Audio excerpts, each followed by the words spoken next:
10분 성경 공부 시간입니다. 한국의 향린 장로교회와 캐나다 노바스코샤 브루밍 처치를 섬기고 있는 주선민 목사입니다.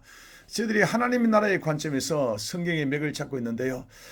오늘 클래스가 가장 중요한 클래스일 수가 있습니다. 오늘 이 클래스를 통해서 정말로 건전하고 건강한 우리 성도 다 되기를 바랍니다. 자, 오늘은 제9가 하나님의 나라는 사명의 나라입니다 라고 우리가 제목으로 말씀을 나누겠습니다. 하나님의 나라는 사명의 나라입니다.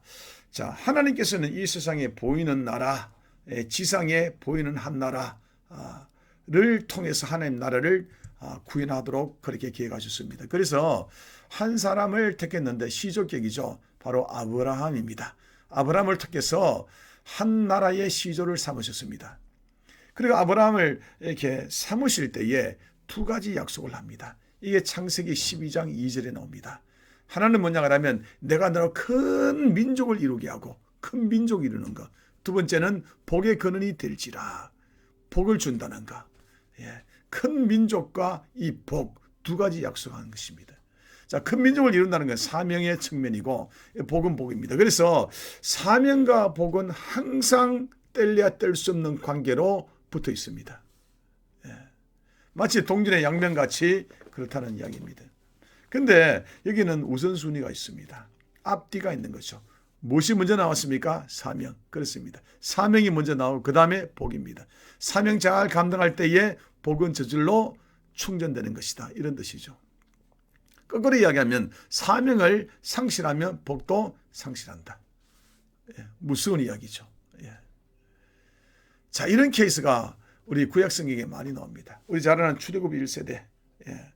이들은 영광의 출애굽을 해서 시내산에서 하나님의 율법을 받았습니다. 그리고 가나안 땅으로 진기악 출발했습니다.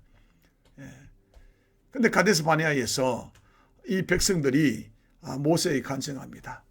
우리 이러지 말고 정탐해 보십시다. 지피지기면 백전백승 아닙니까? 그렇겠죠.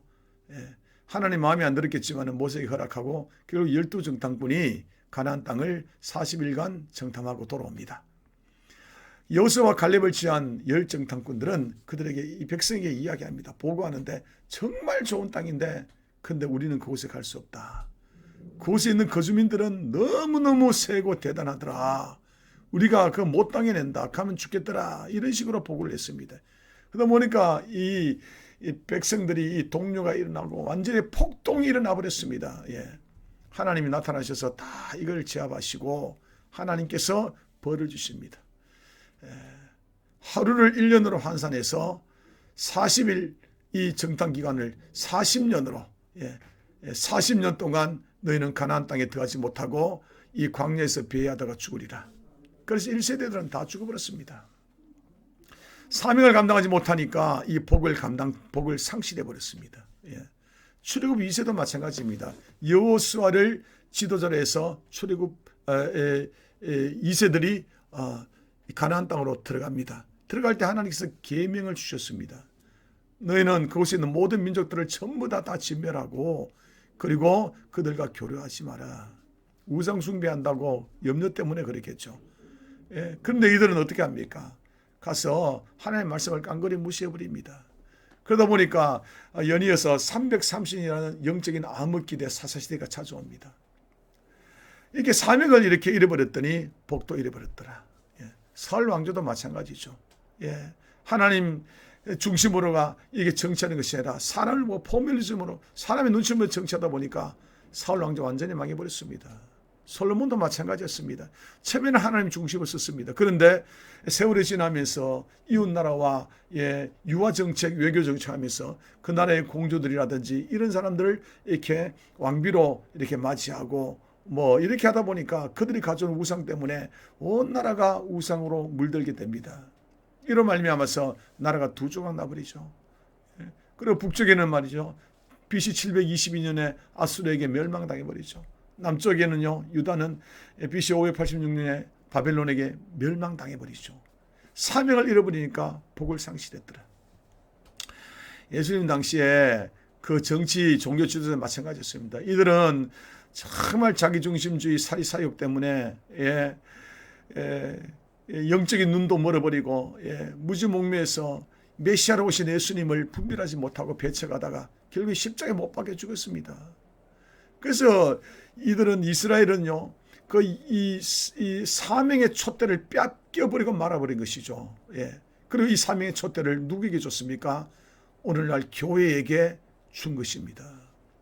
자, 이렇게 사명을 잃어버리면 복도 상실되는 것입니다. 사명과 복은 뗄래야 뗄 수 없는 그런 관계입니다. 이 복은 사명 감당하기 위한 것이고 사명 감당 잘할 때 복이 임하는 것입니다. 영광스러운 사명을 포기해버리면, 상실하면 영광스러운 복도 놓쳐버리는 것이고, 영광스러운 사명을 붙들면 영광스러운 복도 임하는 것입니다. 좀 더 복에 대해서 살펴보죠. 여러분, 구약시대의 복과 신약시대의 복은 사뭇 다른 거 아시죠? 신약을 사는 오늘날 우리의 복과 구약의 복은 다릅니다. 하나님이 복을 모든 시대에 동일한 형태로 주지 않고요, 그 시대마다 다른 형태로 복을 주셨다는 것이에요. 자, 구약은 어떤 것이 복입니까? 건강, 장수, 경제, 자녀가 많음, 이런 것이 복이었습니다. 왜 이렇게 하나님께서는 이 구약 시대는 이렇게 보이는 이런 복들을 복이라고 그렇게 형태를 그렇게 띠게 하신다 그러면, 구약의 그 하나님의 나라 자체가 보이는 나라였기 때문입니다. 가견적인 나라 이스라엘이잖아요. 보이기 때문에 보이는 복으로 그렇게 응답을 하시는 것입니다. 여러분, 신약은요, 보이지 않는 나라입니다. 보이지 않는 믿음의 공동체 아닙니까? 그래서 신약에는요, 이 복들이 에베소서나 1장이나 마태복음 5장에 보면, 에베소 1장에 구원이 복이고, 마태복음 5장에 보면 심령이 가난한 자 복이니 애통하는 자 복이 있나니, 의를 위해서 박해를 받는 자는 복이 있나니, 이렇게 영적으로 마음적으로 정신적인 이 복을 복이라 그래요. 왜냐하면 신약은 보이지 않는 나라이기 때문에 복의 형태도 보이지 않는 거로 이렇게 형태를 띠는 것입니다. 그래서 오늘날 우리 이 신약을 살아가는 이 성도들은요, 이 보이지 않는 구원의 복, 그리고 정말로 하나님을 사모하는 이것이 복이라는 것을 우리는 알 필요 있습니다. 그렇다고 우리가 오늘날 살아가면서 입을 것 먹을 것 쓸 것들 왜 필요하지 않게 하나님은 왜 모르겠어요. 근데 그 우선순위를 준 것이죠, 복도. 우리가 이런 영적인 복을 찾아나갈 때에 우리의 생활의 필요는 자동적으로 채우리라. 너희는 먼저 그 나라와 그 의를 구하라. 그 다음에 이 모든 것을 너희에게 더하시리라 약속하신 것이죠.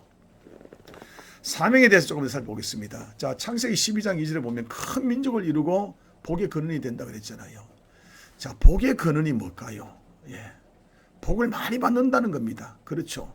그거로 끝날까요? 안 그렇습니다. 근원은 흘러내리는 것입니다.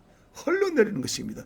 그 근원에서 물이 떨어져서 이렇게 상류와 중류와 하류를 통해서 바다로 흘러가게 흘러내리는 것이 여러분 복의 근원의 역할입니다. 누가 저수지에 물을 받아서 그것을 그 농사 짓는데 흘러보내지 않도록 않는 그런 저수지가 어디 있습니까? 필요에 따라 흘러보내는 것이 아니겠습니까? 마찬가지로 복의 근원으로서 이스라엘 삼으셨다는 것은 하나님과 사람 사이에 중보적 사명, 또한 제사장적 사명을 잘 감당해내는 이 역할을 맡은 것이 바로 복의 근원이라는 그런 이야기죠. 중보적 사명, 제사장 사명이 뭡니까? 끊임없이 하나님은 내려온 복을 이 백성들에게 흘려보내는 것이죠. 그리고 이 백성들을 위해서 끊임없이 강구하는 것입니다. 이게 중보적 제사장적 사명이라는 것입니다. 그런데 이스라엘이 이것을 실패해버리고 맙니다. 자기 선민주의에 빠졌습니다. 우월주의에 빠졌습니다. 그래서 버려졌죠. 오늘날 신앙을 사는 우리들도 이 사명에 대해서 잘 이해할 필요가 있습니다. 사명은 두 가지입니다. 하나는 본연적 사명, 하나는 시대적 사명. 본연적 사명은 모든 시대에 불구하고 모든 하나님의 백성들이 지켜야 될 그런 사명입니다. 너희는 먹든지 마시든지 하나님의 영광에 사는 것들, 이런 것들, 복음을 전하는 것들, 이런 것은 본연의 사명이죠. 변치 않는 것이죠. 이건 누구나 다 해야 되는 것입니다. 그런데 시대적 사명은 자꾸 시대마다 바뀌고 지역마다 바뀌는 것입니다. 미국에 있는 교회와 한국에 있는 교회는 시대적 사명은 다릅니다. 본연적 사명 같죠. 서울에 있는 교회와 우리처럼 시골에 있는 교회는 본연적 사명은 같지만 시대적 사명은 다릅니다. 그래서 교회가 정신 차리고 깨달아야 될 것은 내가 있는 현 위치에서 내가 왜 이 시대에 살아가며 왜 이 지역에서 살아가는가, 이곳에 교회가 있고 왜 이곳에 교회에 되는 성도로 살아가야 되는가를 우리는 깨달아서 알아가는 것이 필요합니다. 이것을 시대적 사명이다, 이런 이야기입니다. 시대적 사명을 잘 깨달아서 정말로 하나님 앞에 올바르게 사명을 감당하는 우리 모든 성도들, 교회가 되기를 바랍니다. 오늘 여기까지 하겠습니다. 기도할게요. 하나님 나라는 사명의 나라라 했습니다. 사명은 복과 같이 연동된다 했습니다. 오늘날 우리들이 이 땅에서 하나님 주어진 본인의 사명뿐만 아니라 시대적 사명을 잘 깨달을 수 있는 통찰력을 주셔서 감당하는 우리 모두가 되게 역사하여 주옵소서. 예수님 이름으로 기도드렸습니다. 아멘.